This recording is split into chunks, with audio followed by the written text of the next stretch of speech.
profoundly believe that you are just one decision away from a different life. Sweetheart, you don't have to believe this too, really. You don't. Yes, I'm serious. Wowe si ngombwa ko yemeranya nanjye kuri iki, ariko niko kuri njyewe. Nemera ntashidikanya ko icyemezo kimwe gusa nawe uzi neza ko wananiwe cyangwa se wanze gufata aricyo gituma ubuzima bwawe budahindukana n'iyi saha. And I'm not even talking heavy today. Uyu munsi ntabwo nshaka kuba hard cyane kuri mwebwe. Uwo mwanzuro ushobora no kuba ari akantu gato cyane nko kubyuka exactly igihe alarm yawe isoneye, ukagerera ku kazi igihe, ukagerera muri gym igihe, ugatangira umunsi wawe hakiri kare instead yo kubyuka saa 3, ugatangira kubyuka at least saa 12 n'igice. Ubundi urebe ngo ubuzima bwawe burahinduka drastically. Amen.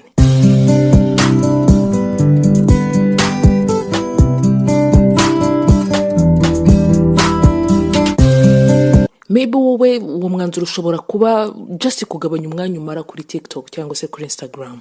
Just gerageza iki kintu. Ukure TikTok muri telefone yawe amezi 2 gusa. Amezi 2 gusa yonyine. Come on, you're not gonna die simply because you are not active on TikTok. Yes, ntabwo ubuzima bwawe bugiye guhagarara burundu, ntabwo uzasigara inyuma ngo nuko utari kuri TikTok ngo uzasanga isi yaragusize. Okay, ngaho mbwira imyaka 2 umaze ukoresha TikTok ni iki maze kukugezaho? Mu masaha 3 maraho buri munsi umaze gukoreraho amafaranga ngahe? Today I'm in somebody's business. Yeah. Listen honey, abagore babasha kubona abagabo beza muri iki kinyejana cya 21 n'abafite high standards nabaza agaciro kabo.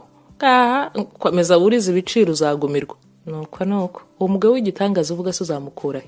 Abaho sahubwo. I know. Ndabizi ko bakubwira gutya ari benshi, but don't let the world fool you, okay? People think that if you have standards, you're gonna scare men off. But it's the opposite. Standards make you attractive. Yes, abantu benshi batekereza ko iyo ufite standards, iyo uzi agaciro kawe, iyo uzuriwe, iyo wihagazeho, iyo udashaka gufata buri musore wese uje mu buzima bwawe. Abantu bamwe na bamwe bumva ko izo standards zizatuma ubura umugabo, zizatuma abasore bagutinya, zizirukana abasore mu buzima bwawe. Ahubwo ku rundi ruhande standards nizo zituma ubudasanzwe, nizo zituma utandukana n'abandi bose. Ariko kuzigira gusa ntibihagije, ahubwo n'uburyo bwo kuzikomunika. Ndavuga uburyo bwo kwereka umusore icyo ukeneye kuwo wifuza ko yakubera umugabo mu gihe kiri imbere, kandi ukabikora mu buryo buri mu bwenge n'ikinyabupfura. Wenda ibi nabyo nzabishakira umwanya tubiganireho birambuye. Having standards is confidence. Knowing how to communicate them is competence.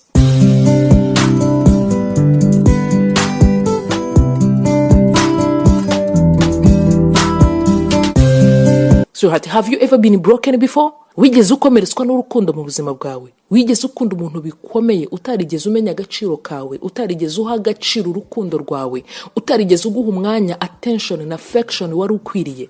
Manika ikiganza. Icyanjye cyo kiri hejuru cyane already. So now you listen to me. You're gonna make sure in the next season of your life that the person who walked away from you know what they are missing. Mu mezi make ari imbere, mu myaka mikiri imbere, ihesha agaciro ubaka ubuzima bwawe ku buryo uwo muntu akureba akabona ko hari icyo yahombye. Bamwe muri mwebwe umusore mwatandukanye nyuma y'imyaka 3 arakwandikira akivuga ati hayi gusa hashize imyaka 3 atakuvugisha, akikwandikira ati hey there, it's been forever. Now uti hi Jesus, yes who showed up, I missed you. Don't you ever do that again, because now you look desperate. Ngaho mbwira ni gute ataguca amazi nyuma y'imyaka 3 arakwandikira message ikakugeraho saa 12:18, nawe saa 12:18 ukaba wamusubije already. Wow, umusore naba narigeze guha urukundo n'umwanya wanjye akabipfusha ubusa mu buzima bwanjye. I bet ubu no kubona nimero zanjye sinzi ko byamworohera.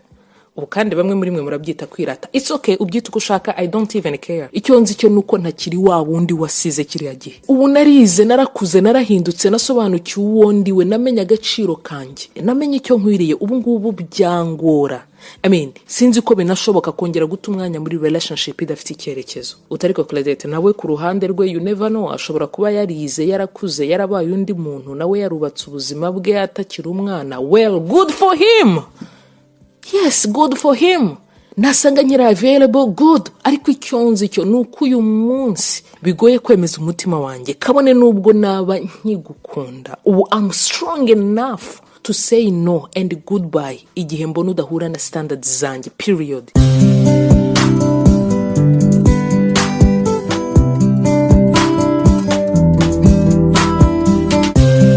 ladies, ikiri cyo gihe ngo mwihesha agaciro. Genda wiyubake, ube wa muntu azajya areba ifoto ye kuri Instagram cyangwa se ikiganiro cyawe kuri televiziyo. Yes, why not? Cyangwa se wenda areba amafoto yawe, company yawe mu binyamakuru akavuga ati man, this is my biggest failure in life. Nabaze nabo umunsi naretse umukobwa nk'uyu nguyu akagenda, umunsi ntandukana n'uyu musore. Iyo nza kwihanganaho gato nanone, iyo nza gutegereza igihe yari agikennye simushyireho pressure ya marriage, iyo nza kumukunda uko yarari igihe yari akiyubaka. Do something with your life that makes them regret turning you away, turning you over. Ubaka ubuzima bwawe ku buryo abantu bicuza icyatumye babuvamo. Unyumve neza, sinkubwiye ngo ugende ugura imodoka udafitiye ubushobozi kugira ngo gusa ukunde ubone uko uzajya ubatera ibyondo, no. Sinkubwiye ngo ufate amadeni ugura imyenda ihenze utangire ushyira ubuzima bwawe bwose kuri social media, niba itari ngombwa ubipostinge wigira uwo utari we, ubereka kuri mu buzima mu by'ukuri utabayemo ngo ukunde wemeza abantu, no. First of all, make sure it's real, right? Ikindi kandi ubikora ubikoreye wowe ubwawe, because at the end of the day ukeneye akazi keza, ukeneye gukora sport ugatera neza, ukeneye gukora cyane ukimuka muri iyo chambre turimo ukajya muri appartement nziza igukwiriye cyangwa se ukaniyubakira yawe. Bikore kuko nawe ukwiriye ibyiza mu buzima. Icyo mvuga gusa nuko kugenda kwabo aho kukurwara nk'igikomere, mbaye wowe nagukoresha nka motivation yo gutera imbere kurushaho.